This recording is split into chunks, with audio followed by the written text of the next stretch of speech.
first of all, welcome to the Bridging the Generation podcast. I'm your host, Malak Al-Reef, man, and we back with another amazing episode. Today, I have former first rounder, author, a motivational speaker. This brother is an inspiration, man. I feel a lot of you guys should check this brother out, man, see what he got going on. And I'm talking about the one, the only, Alex Molden, man. What's going on, brother?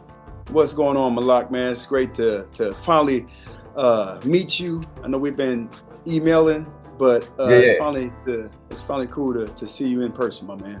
Nah, no doubt, brother. I mean, like I said, I've been a fan of yours, man, for years, man. When I mean I've been a fan, like you came when you was playing college football. I was in high school, and I played in the same position. So what's that? So you old? Yeah, I'm old. Yeah, I'm old. Okay, yeah. all right. So you know, I molded my game after yours when I was in high school, man. I remember my coach used to show us clips of you when you was at Oregon, because when you came out, I was a junior in high school. So, okay. You know what I'm saying? I remember those days, man. I remember you busting it up in the Pac-10, man. There was some good times. So it's an honor to be able to talk to you, man, and chop it up with you, brother. That is so cool, man. That's so cool. Thank you for sharing that. No you know doubt, what? no doubt. The crazy thing is, it's like, you know, I'm always looking to be inspired. Like I used to watch Todd Light. I used to watch Deion Sanders when they was in college, and I was in high school. And so I used to watch them and try to mimic my game. I used to try to steal things from them and try to implement it in my game. Right. The funny thing is I still do it to this day. It's No not doubt. all about football, but it's about the other things that I'm passionate about, you know? Okay. No doubt. And we about to talk about all these things, man. Like I said, I know your time is precious, man. So I'm going to try to condense this interview with as much, solid information as possible, man. You got to, like I said, man, you got an amazing story, man. So let's start from the beginning, man. You're originally from Colorado Springs, if I'm not mistaken. Correct. So let's talk about that, man. When I think of Colorado Springs, I think of the Air Force. Yeah. So you're an Army brat. I'm an Army brat, yes, sir. Okay, so talk about that, man. What was it like, man, growing up in being an Army brat, having a father that was a drill sergeant, from my research. So talk about that a little bit, man. Man, it was one of those things that, when you're around something like that, you're growing up with it, and it's just part of your DNA. No doubt. And I didn't really understand like the discipline that, being the son of a drill sergeant and what it meant to like every day making up my bed, making sure when I'm, talking with people, I'm looking them in their eyes. I'm saying, yes, ma'am. I'm saying, yes, sir. So that was an everyday thing because I saw it from my dad. Right. And what he instilled in us. And it's one of the reasons why I'm talking to you today is that discipline. No doubt. And so I took that same discipline that was, it was every day. It was different. I was scared of my dad. I was scared of my dad.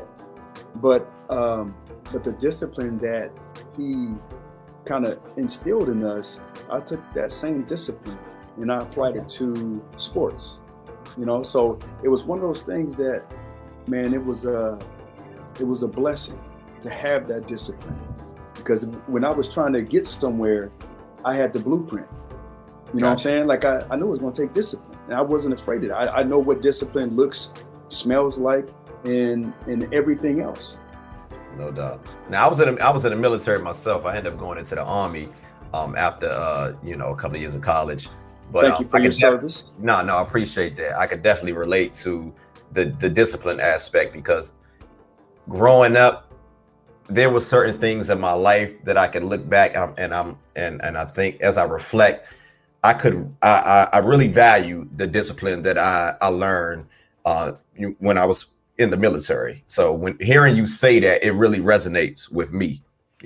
Gotcha. I can relate. Yeah, man. It's one of those deals, man. It's powerful, and when you look at it, at the foundational principle of it, man. When you want to have success, sometimes you don't want to go out. You don't want to go out there and go run. Right. 5 miles. You don't want to do wind sprints. You don't want to lift heavy weights and whatnot. Right. But I understood like the discipline that it takes. And for most people, they get stuck in their emotions, Right. how they feel, right? And how you feel from day to day, it can stop you from reaching where you want to go, you know? So I'm very thankful that my dad instilled that in me, or instilled that in us, me and my twin brother. Right. You have a fraternal twin brother. Yeah.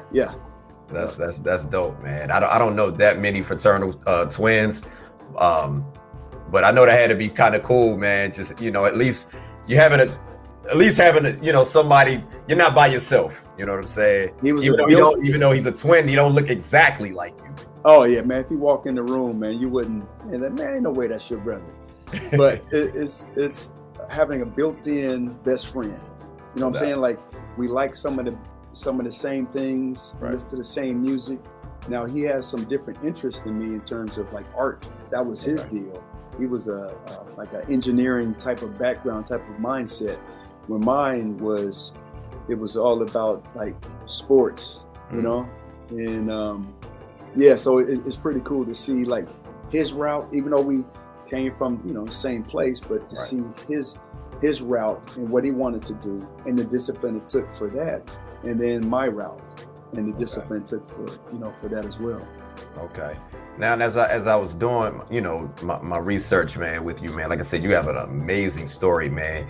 Yeah, you know, I remember you mentioning, man, that your dad was tough, man. He was really tough. Yeah. And you know, it wasn't the easiest childhood, you know, as far as, you know, your upbringing. You know, I know being in the military, he definitely provided, you know, for you guys, man. But he could also be abusive at times. So if you don't mind elaborating, sharing that, you know, what was that like, and how did that impact you as a young man? Because again, we appreciate his services and we appreciate everybody's services, but I'm interested, and I think the people are interested in how that impacted you. Yeah, that's a great question, man. And so you have to understand like the backstory. Like my dad was his dad passed away when he was young. I think he was like 11 or 12 I think it was a heart attack. So he didn't know his father passed 11 or 12. And so he didn't really have that male in his house to show him, you know, especially at those formative years, how to act. And how to, you know, when anger comes in, and what do you do with that emotion? So, you know, fast forward, understanding like the environment, and also, you know, being married, and alcoholism and how that runs rampant in the Army. I thought it was just our household, but it was not. Oh yeah, alcoholism. Yeah. Alcoholism. I mean, you have a PX and a Class 6 on every military base. Yeah, right. Yeah, exactly. At least 4 of them. Yeah. So, you know, there was times where, you know, my mom and dad got into arguments, and it would get loud and whatnot. But then it's certain different when, you know, you hear it. You know what I'm saying? The physical aspects of it, and you know, you see the next day where there's furniture turned over, there's blood, you know, on the drippings or whatever on the floor, and that made me angry, you know. And I was a young cat when that was happening. You know, I was in 4th, 5th, 6th grade, something like that, and like I wanted to beat the hell out of my daddy. I can imagine. But I didn't have that. You know, I was a little kid. So I was like, you know what, I'm gonna start lifting weights. Start lifting weights so I can protect my mama. Okay. And so go ahead. I apologize. Go ahead. No, I was about to say, no, I just, you know, doing that, and you know, I need to find another outlet, man. You know, I had all this anger built up in me, and the outlet was football. Okay, and so let's talk about that. Yeah. Let's get into that. Because I thought this was also very profound, man. You were a late bloomer. You know, when we think of most football players, you know, a lot of guys, they start playing football, you know, Pee Wee League, you know. Me, myself, I was also a late bloomer. I didn't start playing organized football to middle school. So, you know, you started playing football in 8th grade. So what, again, talk about what led up to that and how did you initially get into football? I know we hear a little bit of the backstory about you having a lot of this, you know, controlled anger. You know, I get all that, but just talk a little bit about that. You know, how did you get into football? Yeah, man. No, I ended up getting into football. I wanted to play earlier, but we just didn't have the money. You know, we just didn't have the money to play, and so finally, I begged my parents to let me play for the boys' club, because normally, like in the city, you play for the city league, and you get the helmets and shoulder pads and you know everything else. But that was like a couple $100 even back then. And so I was, man, I ain't no way I'm gonna get that. Plus, I gotta get cleats. You know, oh man, you get these flashbacks, man. Goodness, I remember those days. Yeah. But the boys' club, before it became the Boys and Girls Club, the boys' club, you don't even have to pay like $5. Okay. So you pay $5 and you got your, you know, your helmet and shoulder pads, and you just gotta get the cleats. No doubt. So I remember you know, my parents didn't want to pay for no cleats because I couldn't wear them every day. Right. So I had to borrow my dad's best friend's cleats. He wore like a size 13. Holy crap. So I was, you know, I'm in 8th grade. That's when I started. I was 8th grade. So I wore. Now, how tall were you in 8th grade? Oh man, I don't shoot, maybe 5'8". Okay. 5'8", 5'9". About 125 pounds, maybe. Oh yeah, you was like me. I was taller. I was 5'10", about 135. Oh yeah. See, I I remember I was 135 my freshman year, but no, I was long and lean, and yeah, man, I ended up having to wear like 5 pairs of socks every practice, every game, just to fit into these cleats. I shouldn't be laughing, man, but I never heard. I heard a lot of stories about how guys got into football. I never heard anything quite like that. Oh yeah, man. No, it was something. You know, football gave me. It was an outlet, and once I found out, man, hold on, I can tackle, I can hit people, and I won't get in trouble. You know what I'm saying? Like, the teacher's not gonna come at me, the police ain't gonna come after me. So I was like, man, let me explore this a little bit more. And I didn't know anything about football. Like, we never watched it growing up, you know? So you didn't have like a favorite team or anything like that as a kid? No, man. We was out in the streets, and you know, people started, hey, I'm Tony Dorsett, I'm Terry Bradshaw, I'm Lynn Swan, I'm all these people. I'm like, man, who are these people? So I had to find out, who, you know, not just who are these people, but I had to learn the foundation of football. And so thank goodness, you know, we're the same age, but I'm a little bit older, but we didn't have the internet. We had a set of encyclopedias. Oh yeah. And so I would go look under F, football. Oh, this is what a wide receiver's job is. And this is what a linebacker's job is. Yeah. I had to go through all that to figure out what is football? How do you play that? What is their jobs? What are their roles? And so I learned it at a foundational level that would later help me down the road.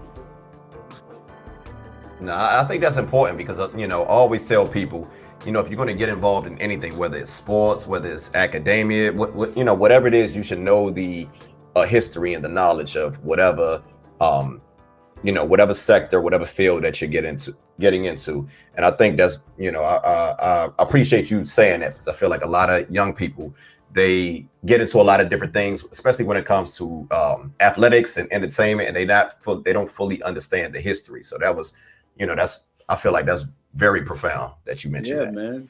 Understand the foundational principles of anything that sets you apart.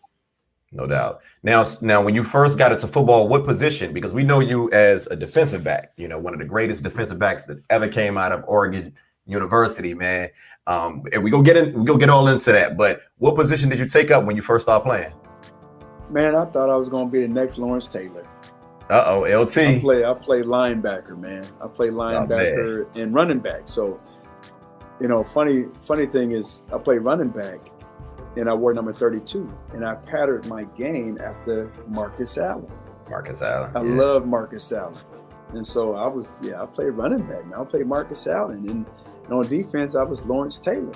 Okay. So played linebacker. And, as I moved up, went to high school, my sophomore year, was able to play varsity. Didn't play a ton, but I moved to, in between. Not big enough to play linebacker, but I can play safety because I love to hit. So I played strong safety in high school on the varsity level. Okay, so did you now? I heard you just mention that you played. That you idolize. Marcus Allen as a kid. Did you play a little bit of running back in high school as well? No offense. I was a punt returner. We had enough guys on offense, and I wasn't like, it wasn't my cup of tea playing, running back and whatnot. You want to hit people. Yeah, man. I want to hit people. So let's talk about this, because a lot of people don't understand like how hard it is to make it to, the collegiate level in football, let alone the NFL. So when did you start receiving, when did you start receiving like acknowledgement for your skills, man? When did people start really taking notice of how good you are in high school, man? Man, after, number one, I didn't know what a scholarship was. Wow. And honestly, I didn't know. It was my sophomore year, and I remember going to the field in the summertime to go work out.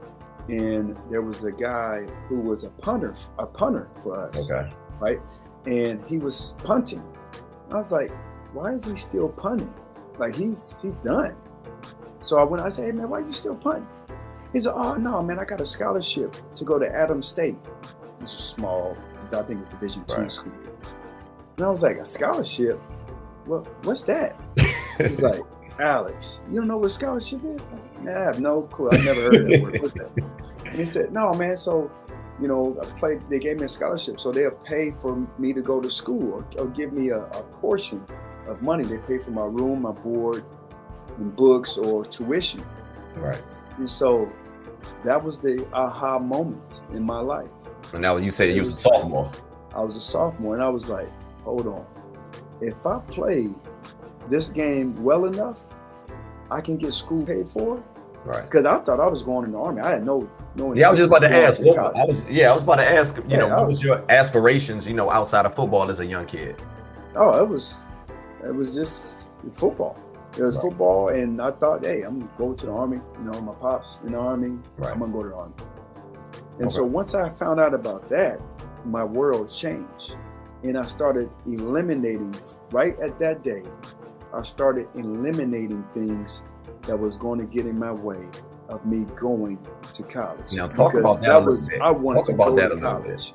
Yeah, I wanted to go to college. So now talk about that a little bit, because I feel like there's so many great athletes, that we never heard of this, but a lot of these guys get tripped up by a lot of the social ills within society. But you just mentioned that you started to eliminate certain things. So what was those certain things that you started to eliminate?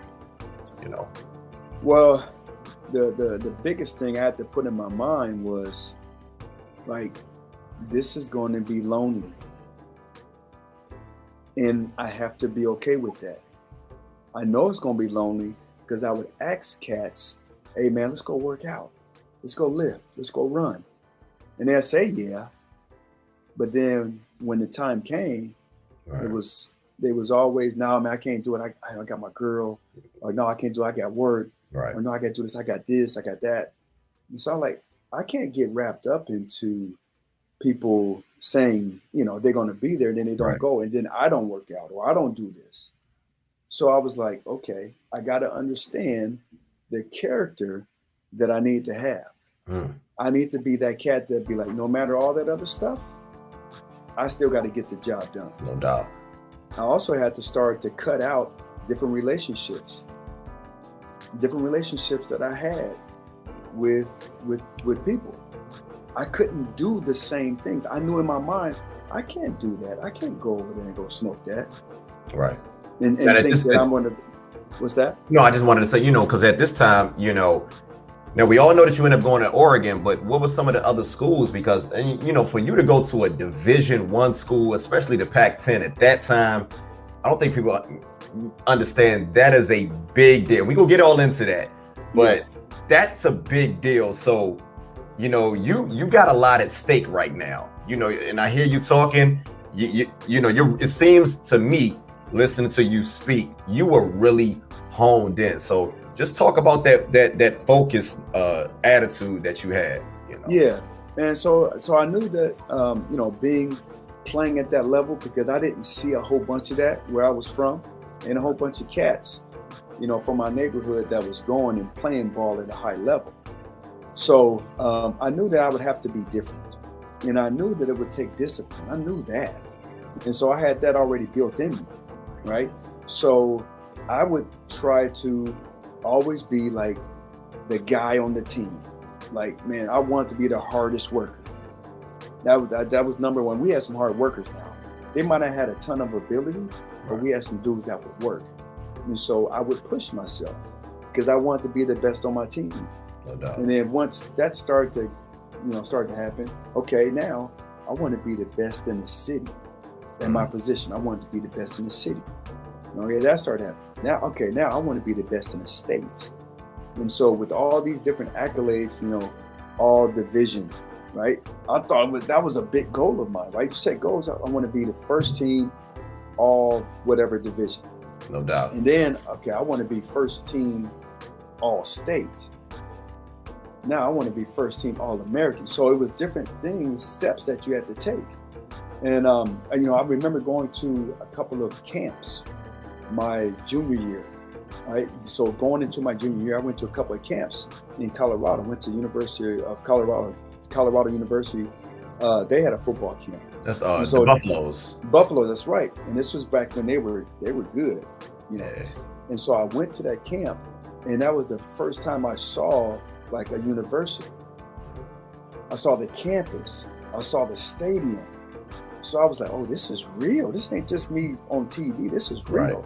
And then I got a chance to see a lot of the Buffalo, like Eric Bieniemy, some other dudes. And I was like, oh, this is close. This is real. I'm real close. Right. And so, but I got a chance to see myself and measure myself against other guys that was my age in the different drills.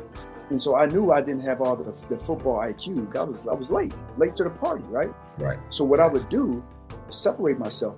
When they said this drill, we got this drill, everybody would sprint to the front. Not me. I would sit in the back because I need as much coaching as possible. Yeah. So you were like me. Go ahead. Go ahead. I would sit in the back and I would watch dudes, all the guys from Denver, right? Yeah. That was a big city. All these dudes, TJ Cunningham and all these other cats, they were studs, right? And so I would watch them, see how they move, and then I would listen to the coaches give feedback. Hey, look, I know you guys enjoying this video. Check it out, man. I would love for you guys to like, support. Hey, look, let's take a second to like, share, and subscribe to the Bridging the Generation podcast YouTube channel. For everybody who is watching this video, I appreciate all the support. Lord knows I do. We're trying to get these numbers up. It's very important as far as the algorithm. So please smash that like button. Please subscribe and comment down below. Again, like, share, subscribe, and comment down below. Thank you so much, and continue to enjoy this interview.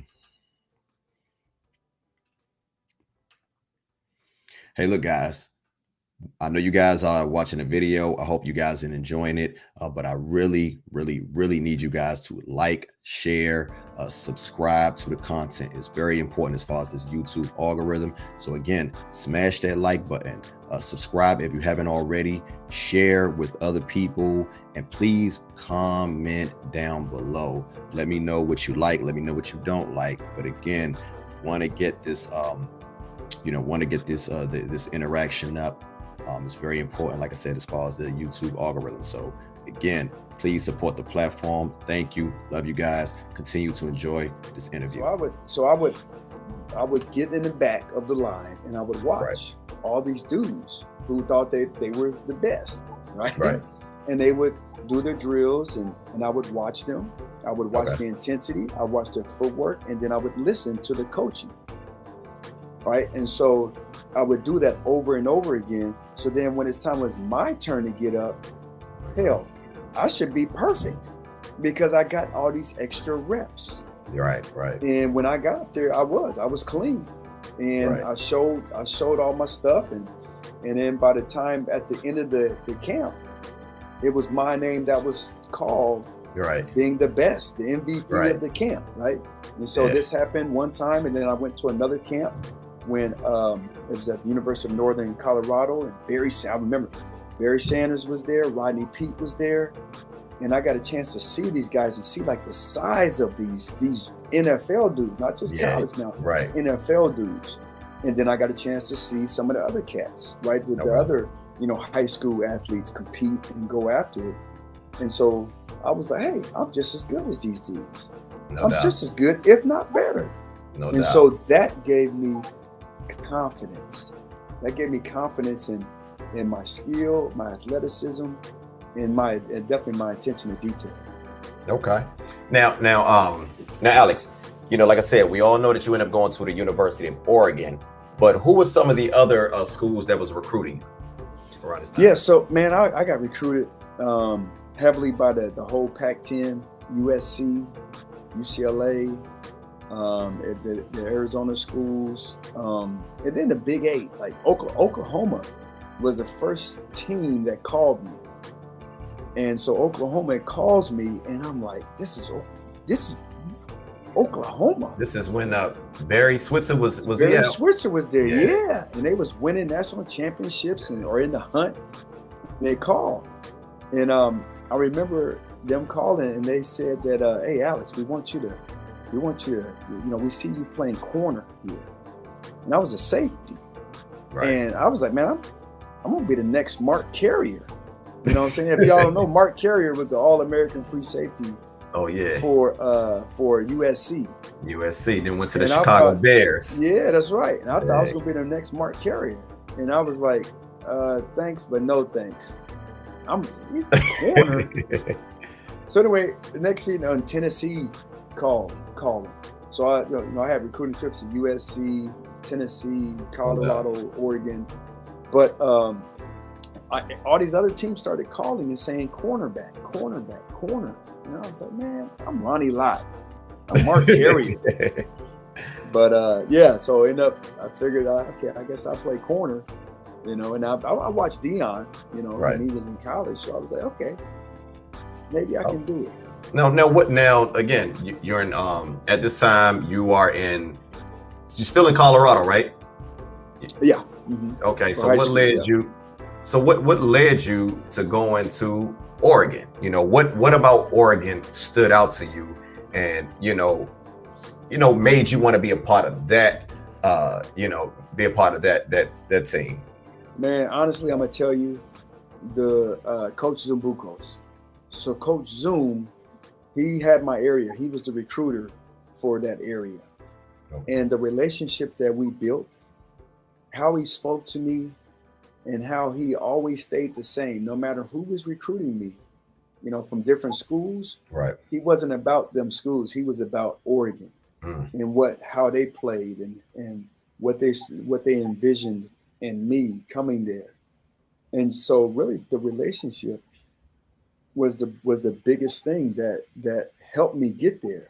Now, the colors was one thing, being in the Pac-10, being like I didn't watch Oregon. I didn't know what Oregon Ducks, what? But it was like, man, if I go here, because at the time I, All-American in high school. And Oregon wasn't that good back then, to my knowledge. I don't remember. That good. Yeah. No, but it was something about, man, what if I go there and I can be a part of something that's different, something that can change the whole trajectory of football, of Oregon football. What if I went there and I was a part of that? Yeah. And I was like, man, I like this. And then I took my recruiting trip and loved the atmosphere. They just built this new complex, which was the biggest in the Pac-10 in terms of like weight room and gym and all that type of stuff. So I was like, I think I kind of like Oregon. Right. Yeah.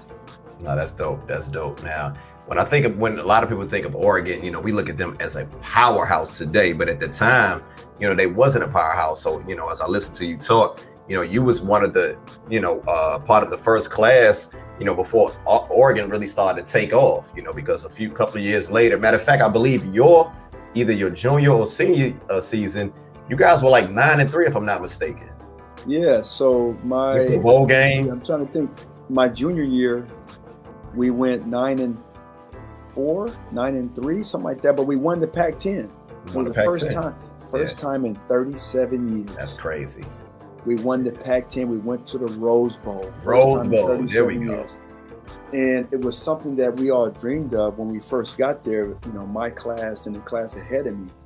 And I was like, man, that was always a dream. I wanted to hear my name being called by Keith Jackson. And it happened.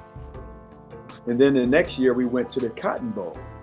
So, you know, we finished second in the Pac-10, but, you know, we won 9 games again. Right. Yeah. And we was ranked. It was like, man, I remember not even being ranked at all when we first got to Oregon.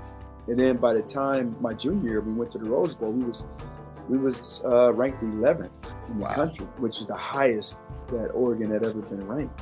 No doubt. I thought that was pretty cool to be a part of that, you know. Yeah, no, that's amazing, man. So let's fast forward a little bit. You know, so you know you have you come out of Oregon as one of the greatest defensive backs, even to this day. You know, and there's been a lot of great defensive players, defensive backs that came out of Oregon. But you end up becoming a top.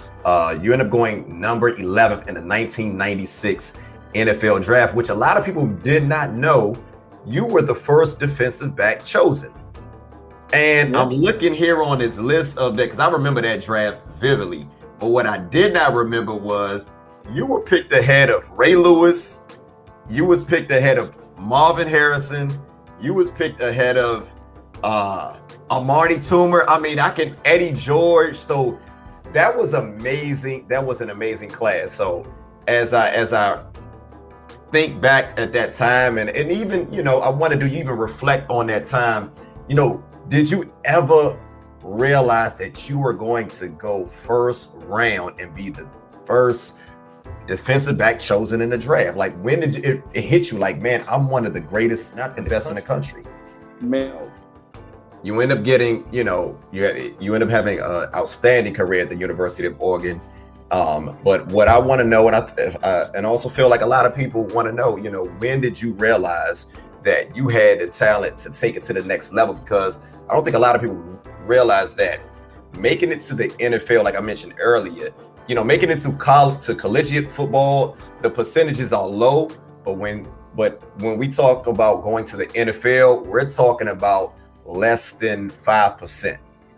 You know, guys make it to the NFL. So you have to be an exceptional talent to make it to the NFL. So when did you realize like you have what it takes, man, to go to the next level? Man, great question. There was 2 like really distinguishing moments for me.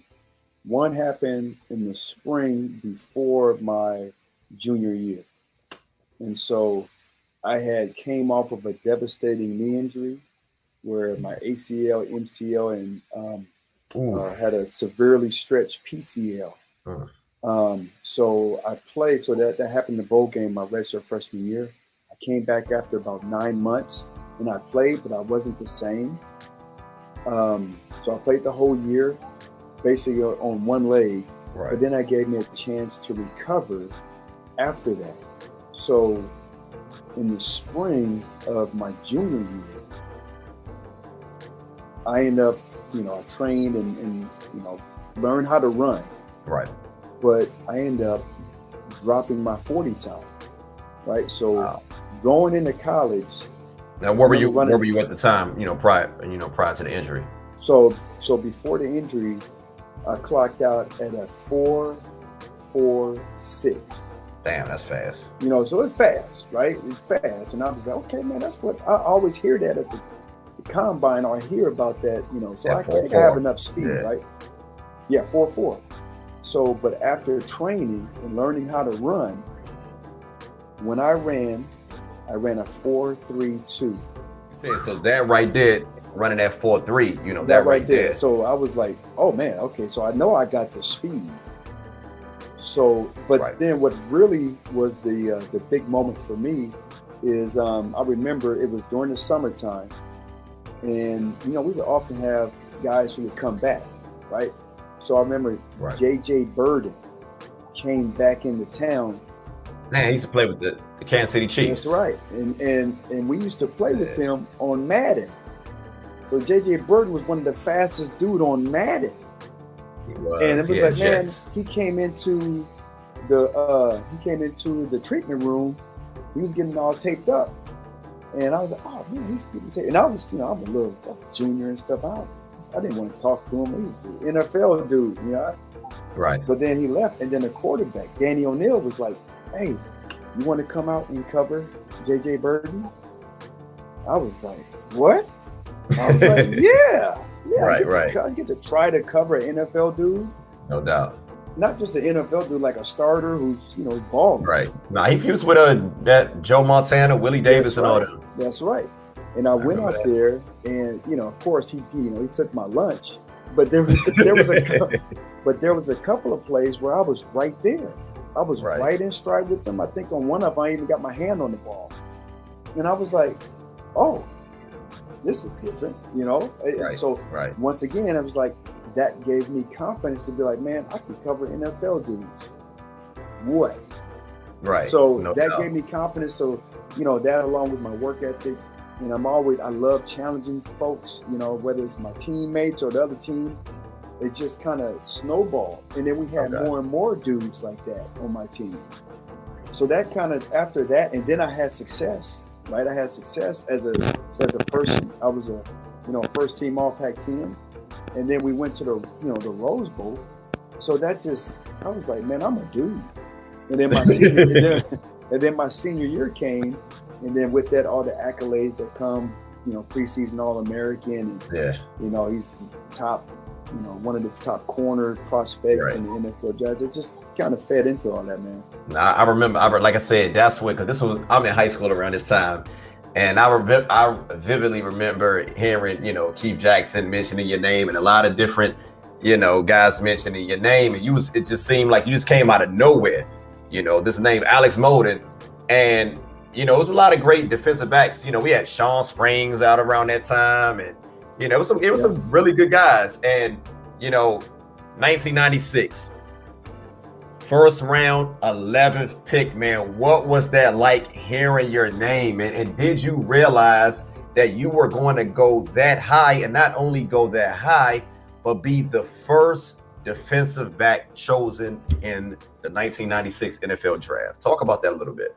Man, you know, I knew I think it was going to come between me and Walt Harris. So Walt Harris played a lot of years, I think 10 or 12 years in the NFL. He was nice with the Bears. Yeah, came out of Mississippi State. And I knew like it was me and him kind of, you know, close and whatnot.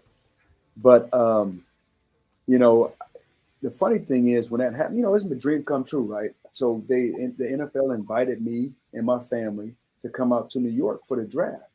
And it's always been a dream of mine. I've watched it, right? I grew up watching Deion Sanders, Emmitt Smith, Steve Atwater.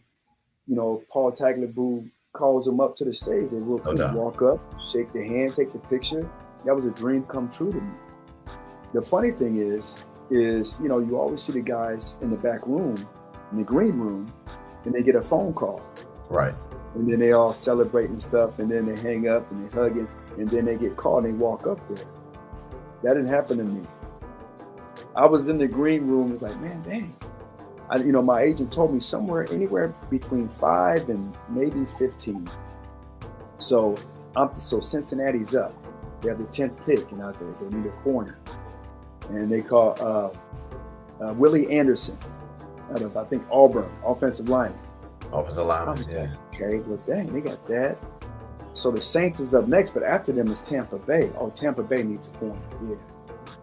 And then, you know, so I didn't play New Orleans any mind. There wasn't a phone wasn't ringing, nothing like that. And I'm watching ESPN. With the 11th pick, the New Orleans Saints select Alex Molden. I was just as surprised as everybody else.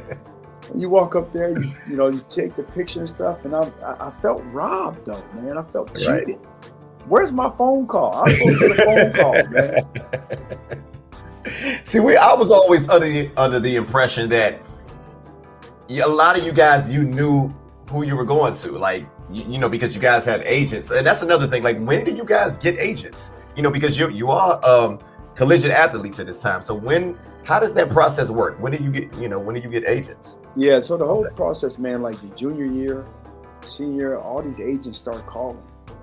They start calling the house, right? And somehow they get my house number, but they start calling. All of them sound the same. Used car salesmen. They can do this. They can do that. You can do this. But I end up getting an agent. I mean, I signed with them right after the season. So right after the Rose Bowl, I signed with them. And, you know, going through the whole process of training, working out, and they, talking to teams and whatnot, and they kind of give you a guesstimate of where, you're looking to go. Yeah, but the New Orleans Saints, they needed a lot of help back then.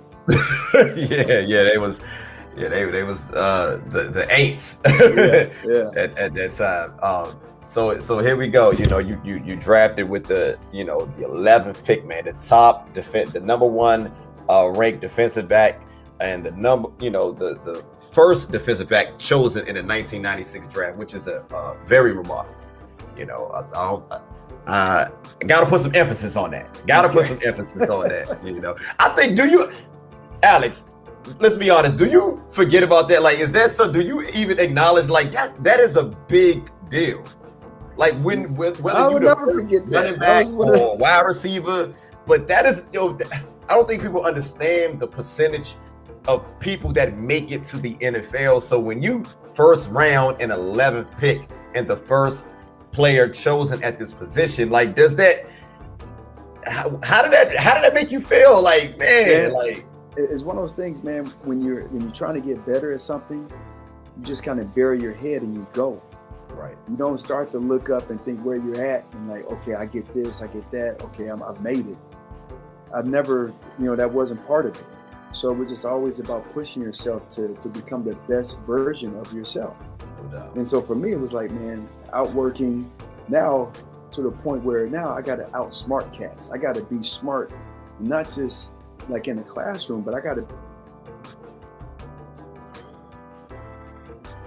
be smart, point out all the weaknesses and start to make those weaknesses into strengths. No doubt. So start to do all that type of stuff. And then you're competing on top of that, and you want to be the best, right? The best version of yourself and compared to other cats. So that just kind of drove me, man. And then by the time I looked up, it was like, oh, it's draft. The draft is here. No doubt. And then it's like, it was a dream come true. Okay, so hey, now you're here in New Orleans. What was that like? What was the culture? You going from the Pacific Northwest to the Big Easy. Yeah. So what was that transition like? It was crazy, man. Different culture, right? Different culture, different language. Yeah. Like, I ain't never been to the deep South. The farthest south that I was been is Oklahoma. And you go to like New Orleans, right? And I'm in Colorado, and then Oregon. You don't see a ton of brothers out there, right? Outside of your team. Right. You go to New Orleans, and it's like the whole city. Right. So diversity. It was dope. Right. The music and the culture. Yeah, you was down there with Master P was down there, man. No limit. Oh yeah, man. I remember, many times going to the car wash, man. I see Lil Wayne. Yeah. Lil Wayne, all those cats. Yeah. But that's amazing. It was cool, man. It was a different culture. You still had to do your job. No doubt. You're getting paid lots of money. You can't look at that. You can't look at the check. We get paid every 2 weeks. right? Oh, that's how it works. Once you start looking at the check, and I did it the first time, right? When I signed the contract, boom, here's your bonus, my signing bonus. I ain't never seen that many numbers in my life. I can only imagine. And so that goes to, the money manager, right? But then you get your first game check. And I get my first game check, and I look at it, and this was after taxes. It was $35,000. And I was like, this is more money than my mom makes in a year. I just made it. My first game check. I get this every 2 weeks. So you just had to, take a deep breath and man, I'm blessed. Right. But I still got to go out here and do my job. No doubt. Now you had a solid rookie season. Your second year you become a starter. Now, what was that like? You know what I'm saying? Because it's one thing to make it to the league, but it's another thing to excel. So, we know the Saints wasn't doing that well, man, but you became a starter in a full-time starter, your second season. So, as I just mentioned that, talk about the transition, not only from going from the Pacific Northwest to New Orleans, but also the transition from college football to the NFL. What was some of the biggest differences? Biggest difference was the athletes. Now in the Pac-10, I dealt with some dudes, J.J. Stokes, Johnny Morton, Curtis Conway. I'm trying to think. They was on the same team, I believe. Morton and Conway. Together. Yeah, there was some dudes. So I'm facing these dudes every week, right? Yeah. And then you go to the NFL, and the practice squads guys are the best receivers I ever faced in my life. These are practice squad. I ain't never heard of these dudes, but they are giving it to me. Yeah. And so I had to understand early that it's not about how fast I run a 40. Right. My football IQ has got to be up there. And so I knew early on, because it helped me in college, is I got to make sure I link up with some of these vets, guys who who had success and who was willing to share some of the secrets. So I had Eric Allen, Mark McMillan, Anthony Newman. And so they took me under their wing, but I had to go out and I had to sit next to them and be like, hey man, so what are you watching when you're watching film? I had to do all that stuff to help me increase my football IQ, because I'm gonna tell you, it's not about how fast these dudes run. It's not about how much you bench. It's not about what your vertical jump is. All right. It's about, man, your football IQ. When you see things, how fast can you dissect it and react? Yeah.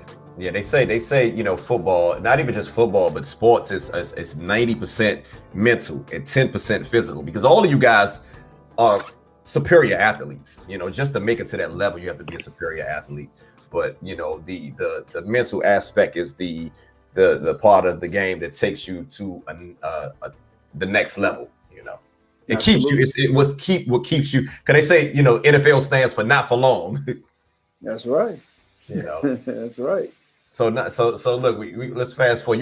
You had a great career. Great career in New Orleans. You end up going to San Diego, and you end up showing out in San Diego, man. You was a starter there in San Diego. So what was that like, going from New Orleans, because a lot of people don't realize that when you in the NFL and you go from team to team, you got to pack up your family, Kate. So talk about that a little bit, because at this time you're married, you have children, talk about that a little bit. Yeah, that was tough, man. I want to, you want to spend your whole career in one spot, but with free agency, it's not like that, Right. So I hit the free agency market. San Diego Chargers called on the first day. And I was like, wow, this is cool. I get to go to the West Coast, a bigger market. Right. And your second contract is going to be bigger than your first. That's just how it goes. Mm-hmm. And so what they was offering, I was like, I can't turn this down. So I ended up going there. And the cool thing is man, my first day on the job, I go in there, and the first person I see, I go, it's in April or whatever. And I go in there, and the first dude I see, the only person in the locker room is Junior Seau. Wow. And I'm walking there, and I'm in my 6th year, right? I'm a vet, you know what I'm saying? I paid my dues. I go in there, and I'm like a big old fan. I'm like, oh, that's Junior Number Seau. 55. Oh, that's Junior Seau. He's doing commercials and this, that, and the other. And so I'm, I act like I don't see him. I'm trying to be cool. Put on my stuff. No, it's Junior Seau. And he said, "Hey, Alex, buddy, what's up? Hey, man, so glad you're here, man. You're gonna help us out. You're gonna help us, man, get to where we want to be, man. So glad that you're here." Man, that was just like, first of all, he knew my name. Wow. And number 2, for him to open up and be like, "Man, I'm glad that you're here." He was the leader. He's the Mr. San Diego. Mr. San Diego. Right? Yes. And so for him to do that, man, it really made me feel welcome and at home. So here you are, San Diego, man. You meet the amazing Junior Seau. I know that had to be a humbling experience, Oh yeah, for sure, man. Him, Rodney Harrison was a beast. Great team. I sometimes forget that he played with San Diego. Yeah, him. That year we drafted Drew Brees, LaDainian Tomlinson, and the cool thing is both of them sat right next to me. Okay. They sat right next to me, their first year. So you was the OG. You was the OG to LaDainian. Yeah. He was a cool dude, man. Him and Drew Brees, they asked lots of questions. Very, very humble dudes and hardworking cats, man. You just knew early on, man, like San Diego got lucky drafting these dudes because they were special. Yeah, and I also Marty Schottenheimer, that was his first year in San Diego as well. Well, in 2002, yeah. Right. So he came, and that's when they drafted Quentin Jammer. He was the first pick of that class. But yeah, Marty, when Marty came on, on staff, and he had a unique way of coaching. You know what I'm saying? Like, it was the first time, like, this dude, this is black, this is white, this is wrong, this is right. You stay in there, we go. No gray areas. Like, man, ain't no gray areas. Right. No gray areas. No doubt. Now, a lot of times when we think of the NFL, man, we see a lot of, situations, just like, recently we just saw the player Henry Ruggs got involved in an accident that ended up becoming a fatality. So we see a lot of athletes go through a lot of trials and tribulations, different things of that nature. How did you able to navigate around a lot of these different things that goes on in the NFL, because I feel like, sometimes, athletes, they get a bad rep for, some of the things that are on a bigger scale. It's a problem within society, but we try to narrow it down to just athletes. So with all that being said, like, how are you able to maneuver and get around a lot of these things that can pretty much, set you back?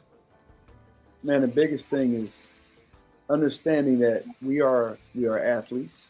We're highly paid as professional athletes. So I understand that, man, this is a platform.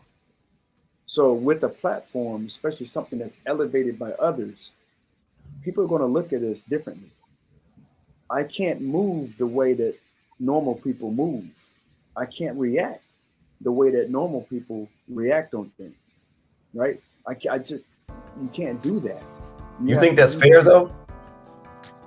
Because I remember, like when I was young, I remember Charles Barkley saying, I'm not a role model. I remember that was really popular. Yeah. So this takes a certain character, right? There's a certain character that you have to take on you have to understand that, it's different. It just is. Fair or not fair, right?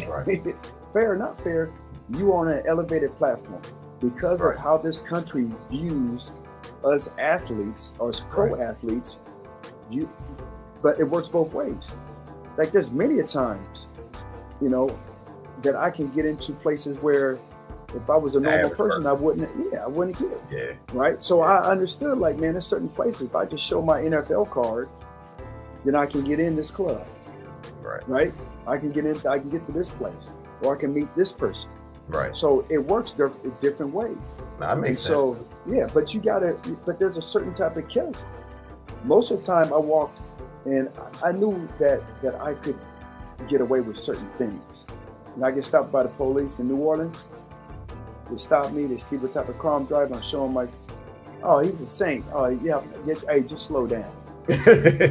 Right? Just slow down. Right. Right. So, but a lot of athletes, if they don't have the discipline, they start to take that stuff for granted. And they feel that they are above. They're above the law, or they don't have to treat people the same way that they treat, people who are.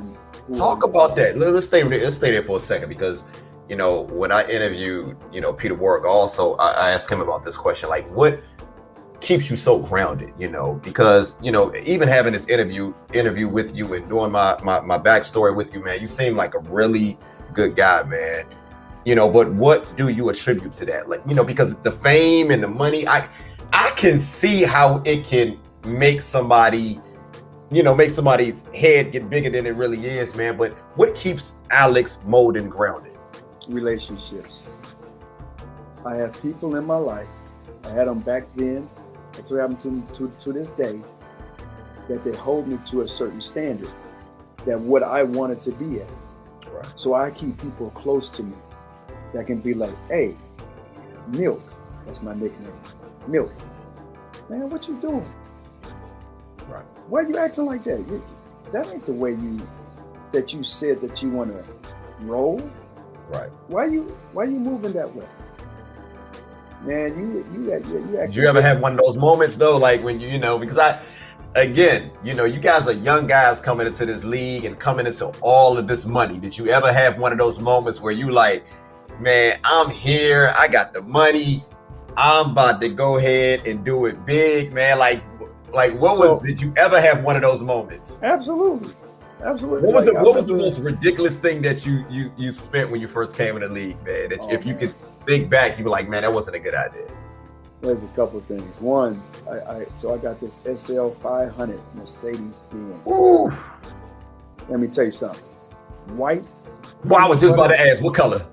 White peanut butter interior with rims, California style.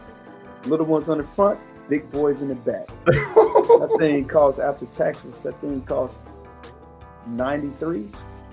That's a lot of money, even back then.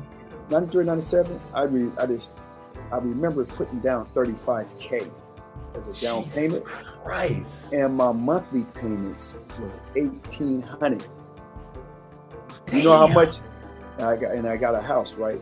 Nice house. You know how much my house payment was? Probably less than a car. $1,700.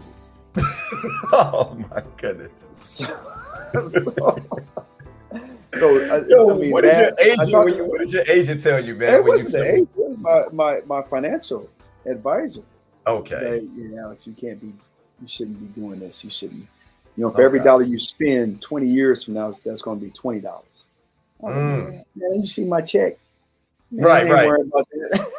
Yeah, I mean, shoot, you was in the league with guys that was making more, so I'm pretty sure, like a lot of people say, and this is what I hear, an NFL locker room, man, a lot of times, man, it's like a competition, It's keeping up this with guy the has Jones. this guy, so how did you kind of like, let me up with the Joneses. Stay in this lane over here.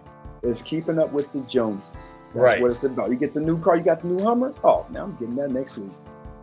You got the new Rolex? Oh, I'm getting that. Yeah. Oh, so that's keeping true. up with the Jones. Yeah, for sure. Like that first, I want to say 2 years, I spent so much money. I didn't look at the price of nothing. Clothes, right? Car. I took care of my mom, took care of my brother. Man, I didn't look at none of that. Food, nothing. Right. Until I got married. I know that's right. Which was the best thing financially that I did is, after buying her ring, good Lord, that was. Whew. Yeah, because that stabilizes a man. That's right. That's stability. So then I started looking at, once we got married, I started looking at the price of things. Yeah, absolutely. Yeah. So a lot of athletes, man, they come into the league, man, and they blow a lot of money. But what would you attribute that? Is it the culture? Is it would you say that it's things that the NFL could do better as far as teaching the athletes financial literacy? What do you attribute to that? I think, man, it's always, I don't put, I used to look to put blame on a lot of things, a lot of people and whatnot. I don't do that anymore. It's the athletes. Now, we raised to do, work hard, do all this stuff, take care of your people when you do make it. Right. But then understanding, and the NFL does a hell of a job with all the symposiums and whatnot. And actually I plan on doing some work with them to let them understand, it is the truth and not for long.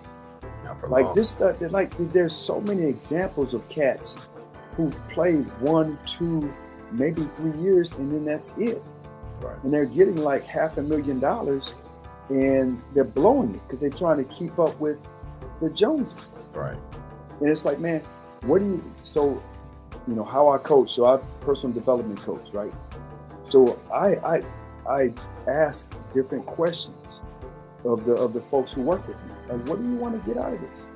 Not too many guys in the league ask questions of themselves. Like, what do you see yourself doing when you stop playing football? Right. And a lot of them, they don't know, or they just, I'll figure it out. No, that day will be here sooner than what you think. Not everybody is like Tom Brady, right. Drew Brees, tons of other guys who play for a long, long time. Most of it is 3-4 year guys. And they don't know, they don't have a great relationship with money. Right. And it's you can call it cultural or whatever, but they just don't just ask themselves, man, what's the long term? Right. What's the long term thing? My son, he's a rookie on the Tennessee Titans. I want to talk about that, man. I know you got to be proud, man. I know he got his first interception, I believe, 3 weeks ago off of Carson Wentz. He did. Yep. For his first interception was a pick first six. First pick six. First pick six. He got 3 interceptions on the season. No. He got 1. I think he got more. You sure? Man, come on, man. I'm his daddy. I know. Man, I could have sworn he had more picks than that. No, he got one. I stand corrected. I know he got a pick 6 though. I know that. Yeah.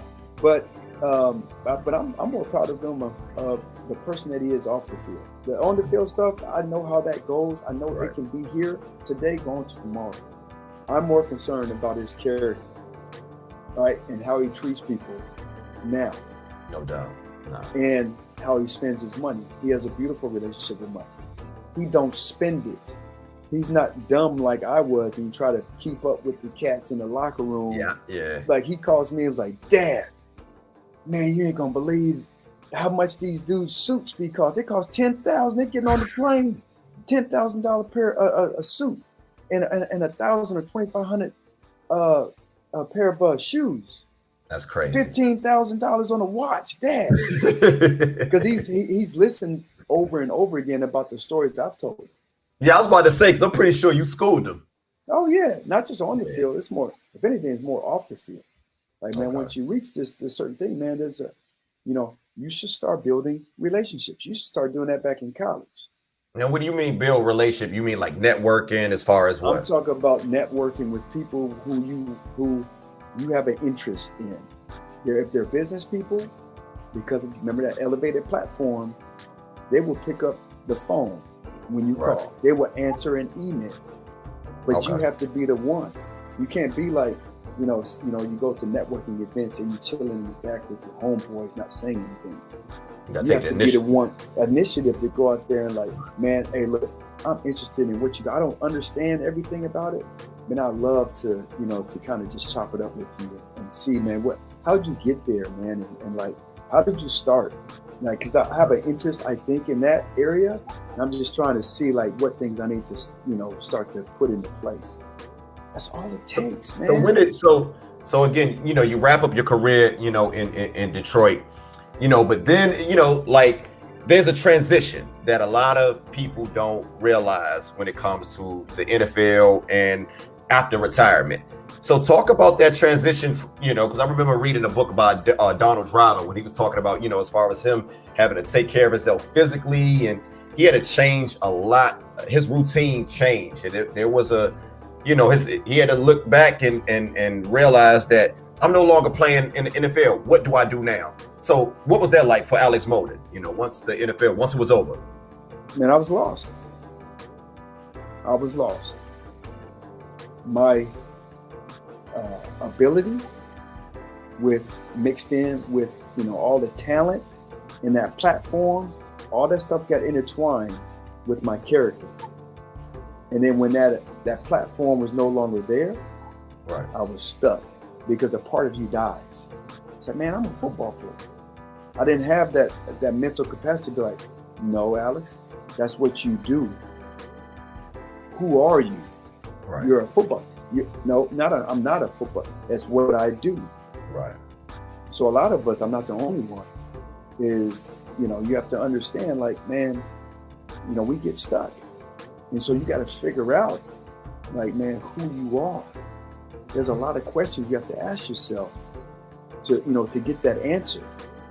And it's a lot of like literally looking in the mirror, right, and asking yourself these tough questions. And for me, it hit like a ton of bricks because I went on a job interview after about 2 years done in the league. And I just wanted to do something. I wanted to get out the house. And I went on this job interview, and it was at a nonprofit. And this nonprofit, it said basically after about 15 minutes, there was a older black lady. She said, honey, sweetie, I'm going to stop you right there. You're not going to get this job. And it was like an entry level type of job at a nonprofit, maybe $45,000, $55,000 a year. Oh, you overqualified? No, I was underqualified because I didn't know myself. She said, honey, sweetie, you're not going to get this job. And before you go on any more job interviews, you need to find out exactly who you are. Because she was asking questions about that, the place of employment. Right. But then she started asking deeper questions about me, and I couldn't answer them. So I was stuck. And so I had to start asking myself different questions. I had to start surrounding people that would challenge me. And I got a coach. I ended up getting a personal development coach. Okay, because like I said, I want to come up today, because today you are a motivational speaker. You do a lot of other things. You just recently wrote a book, which I want you to talk about. I want you to plug. But what led you into that particular field?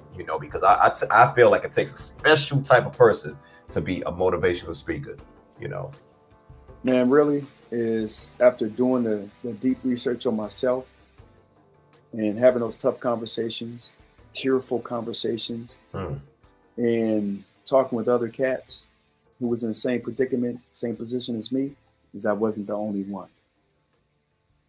And so when I looked at these tough situations and I really dug down deeper to foundational principles, and really come down to is leadership. Leadership is influence. Who needs more influence in their life? You know what I'm saying?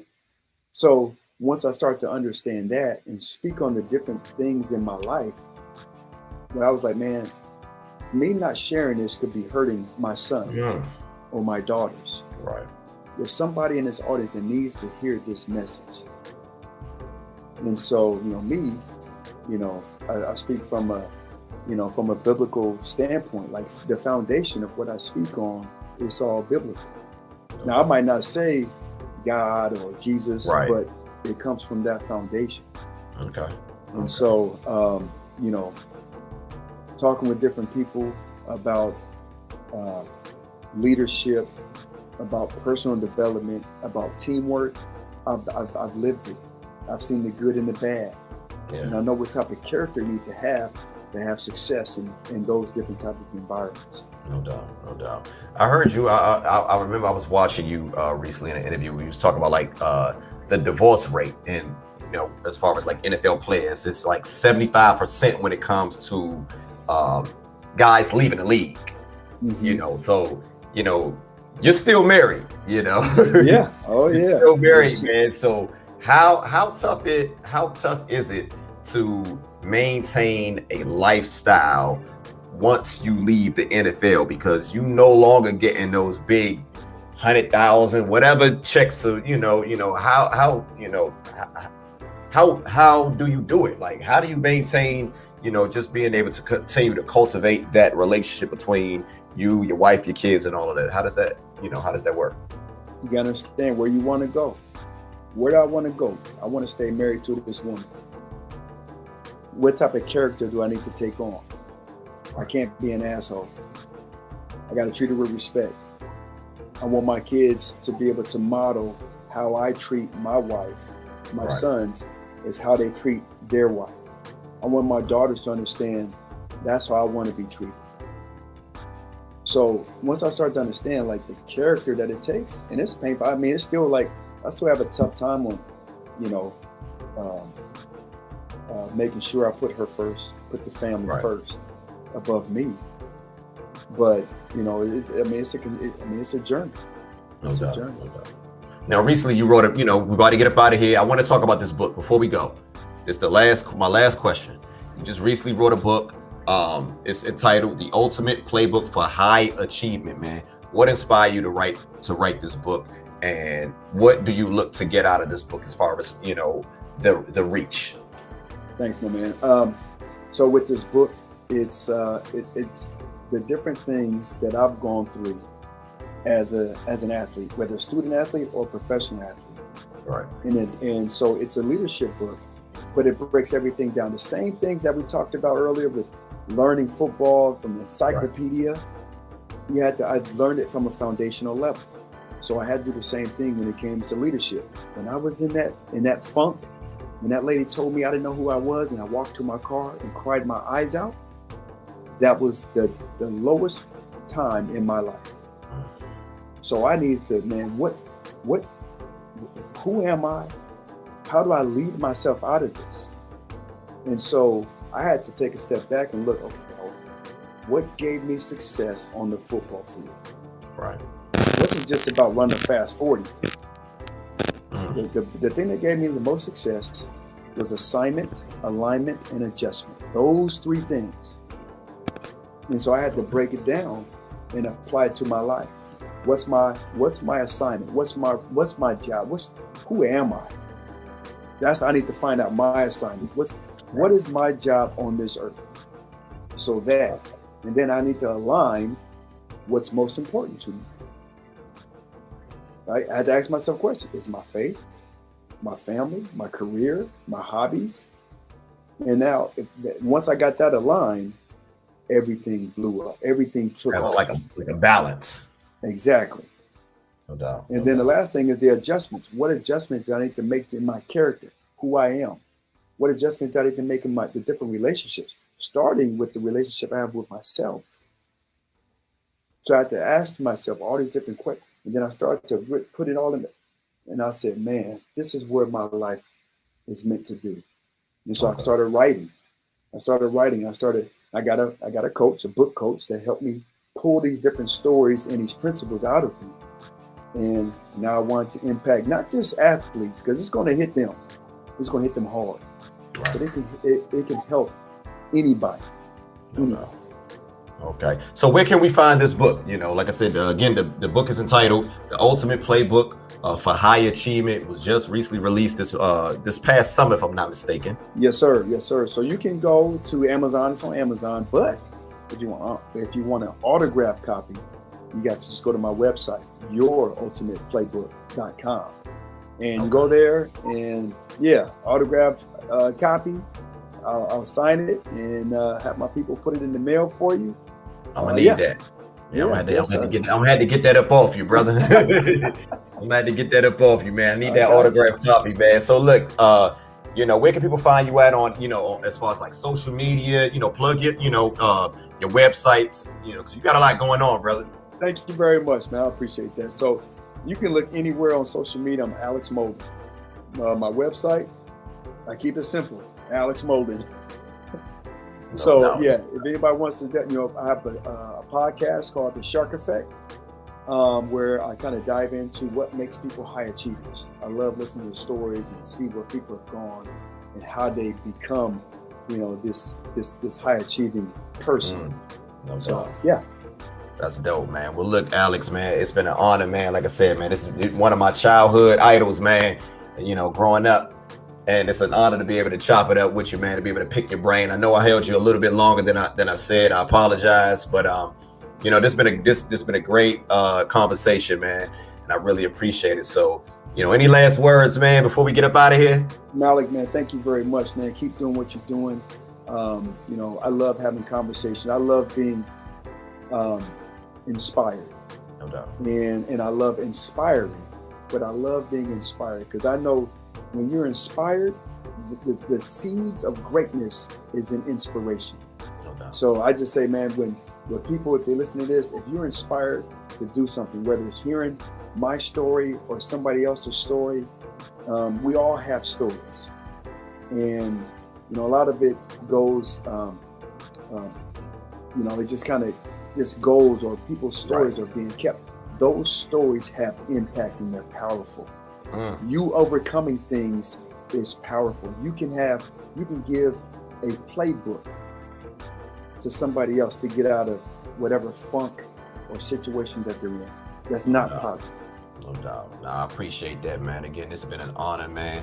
Thank you, brother. I look forward to seeing many great things from you, man. And hopefully we can probably do this again, man, you know, in the future. Let's do it, my man. All right. Take care, brother. Enjoy the rest of your evening. You too. All right. Peace. All right.